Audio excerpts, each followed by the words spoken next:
প্রজাতন্ত্রী বাংলাদেশ সরকারের মাননীয় প্রধানমন্ত্রী জনাব তারেক রহমান শুরু থেকে নিয়ে আজকে পর্যন্ত যা বলেছেন প্রতিটি উনি বাস্তবায়ন করে দেখিয়েছেন আলহামদুলিল্লাহ। এবং আজকের দিন সেটি একটি পরিচয়।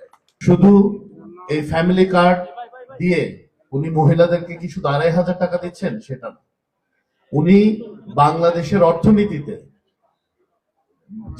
আমাদের নারী গোষ্ঠী অর্ধেক, অলমোস্ট পপুলেশনের অর্ধেক হচ্ছে মহিলা।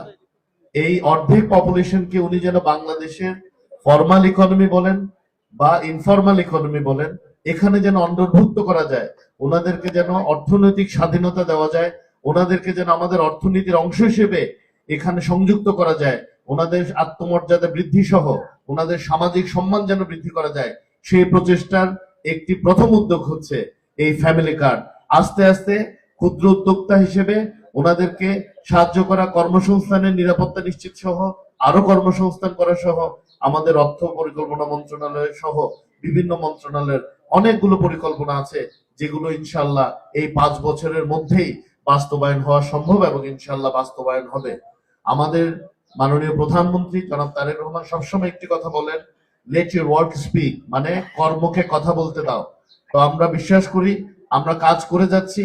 1 মাসের কম সময়ের মধ্যে শুধু এটি নয়, আমাদের বৃক্ষরোপণ কর্মসূচি সহ খাল খনন কর্মসূচি সহ বিভিন্ন কর্মসূচির কিন্তু অভূতপূর্ব অগ্রগতি হয়েছে, যেগুলোর ব্যাপারে মাননীয় প্রধান অতিথি হয়তো আরো বিস্তারিত বলবেন।